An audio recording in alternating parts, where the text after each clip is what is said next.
I seen him get mad and angry when he's drinking, and I believe he did it on purpose.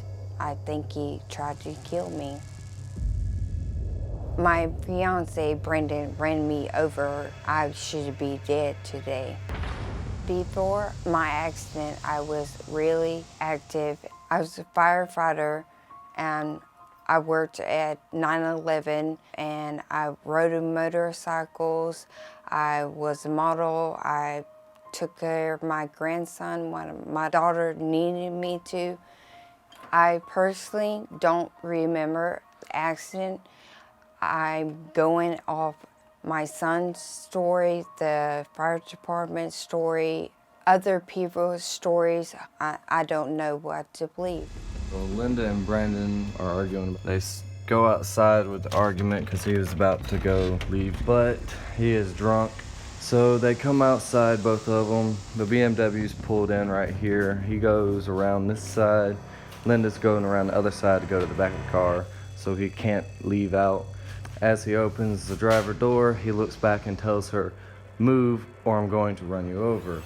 She says, "You're not leaving, this is my car," and stands behind the car.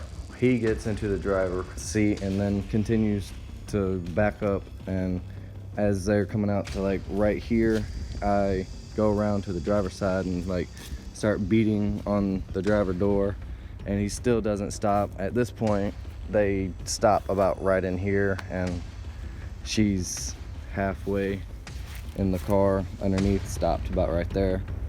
And by that point, I'd gotten the door open and stopped it, and then started jacking up the vehicle to get her out from under it. My injuries were a compound fracture on my leg.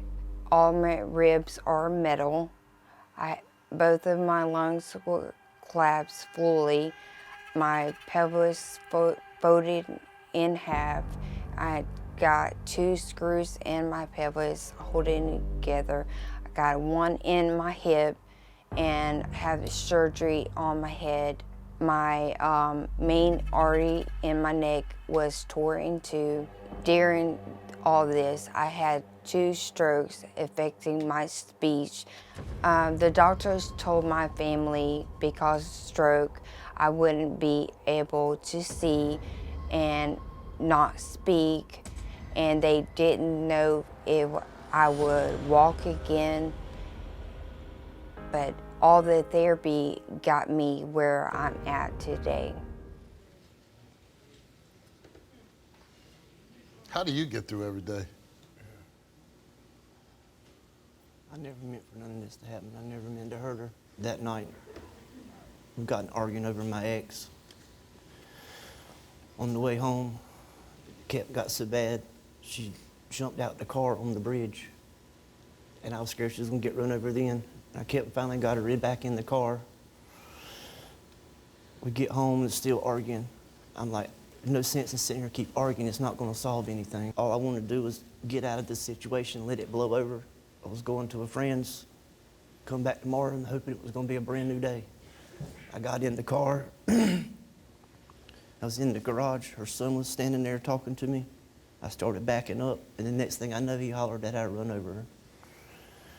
I never knew she was behind the car. How about the son saying he told you she was behind the car? I didn't That never hear she him. was standing behind the car saying, "That's my car, you're not taking it." I never heard him say it. You didn't I hear would her never- screaming I that wouldn't- it's her car? No, Was it her car? no, it's our car. I hate myself for it. I stayed at the hospital the whole time. She was there. Are you guys still together? Yeah. I honestly, in my heart, don't believe that that's how you wanted her to end up. I believe that. But I do believe that you were like, you were drinking at the time? I had a couple of drinks when Couple? I got home. How many's a couple? I drank 5, 10? 4 or 5. So if you're saying 5, probably 8 or 9. No. Yeah, I know, I didn't because have- I've been there. You know, I've had a few drinks. Well, how many did you have, Steve? 2. I hadn't had It's probably time. like 8, because she was stuck under the She car. was laying under the car, and we started jacking it up. The fire chief come. He seen it. We needed a floor jack. So we got a floor jack. I got her in the car with her, and me and other firemen got her out from under the car, and then the ambulance took her about 2 blocks to get on the helicopter. And then She says that you've never said sorry to her. I have. Well, why is she lying about this? I don't know. I have said it. I stayed at the hospital with the whole time. I take care of her. I work. I come home and take care of her. Anything I can do. I hope you didn't try to kill my sister. I mean, we gave you the benefit of the doubt. It was the first time we ever met you. And, I mean, we've heard so many different stories of what actually happened that day that we don't know what to believe. So that's why we're here today, to find out the truth. Did the cops even issue you a ticket? They came to the house, and then they came to the hospital and asked me questions. But they didn't give you a ticket, failure to yield, or nothing? No, I was in the Did they yard. test you for DUI? No. They didn't make you blow? No. Oh, stay seated. Oh, very nice man. Have a seat. I think about some of the things that we have in common, like I ride motorcycles, and I love them. yeah, me too. Like nothing like getting on the road, and Here in the wind, yeah. you're probably never going to ride one ever again. Yes, I am. Okay, there you go. Good for you. Tells me you're a retired firefighter. Yes, sir. And you worked 9/11? Yes, sir. Oh, wow. I was there 31 days cleaning up. Oh, wow. Well, thank you. Do you think Brandon did this on purpose? In my gut, I do, because everybody says, but I don't know. You're still engaged to him, huh? Yes, sir.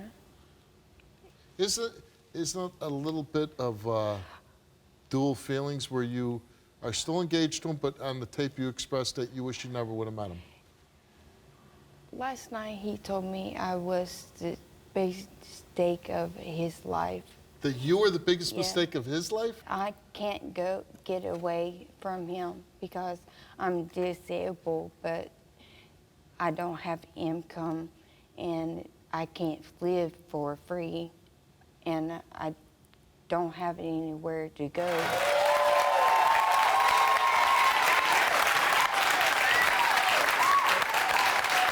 So last night you're out to dinner with her and you tell her she's the biggest mistake in your life. I didn't say the biggest mistake. I said it was a mistake dating her. What I meant was if I hadn't met her, this would never happen, and I wouldn't be here, and we wouldn't be here doing this. And we asked Brandon, did you intentionally run Linda over with your car? He answered no. And the results for his lie detector test is that he told the truth.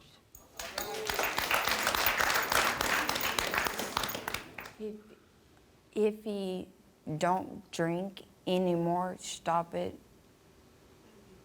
and we see eat one drink, I'm gone.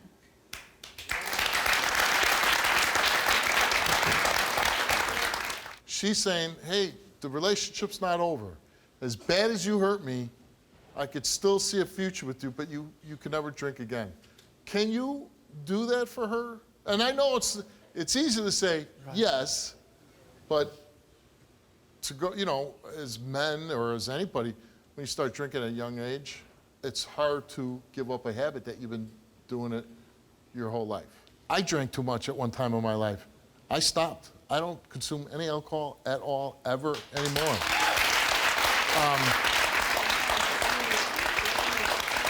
And I'm saying, I'm speaking from experience. I started drinking when I was a teenager and drank most of my life.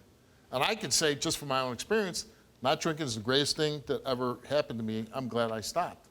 But it's not an easy thing. I don't drink anymore.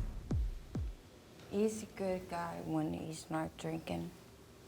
That's why I feel Alcohol in brings, love you with- listen, a lot of people can handle alcohol, and there's some people that just, you can't. And when people can handle alcohol, they're usually not very nice people, and they make really stupid decisions. Hope that you get back to the point where you can get back on a motorcycle and come roaring down the road. And I hope you'll let us know how things go. And I hope that you will be able to give up alcohol so you can make her feel safe Yeah. and happy. All right?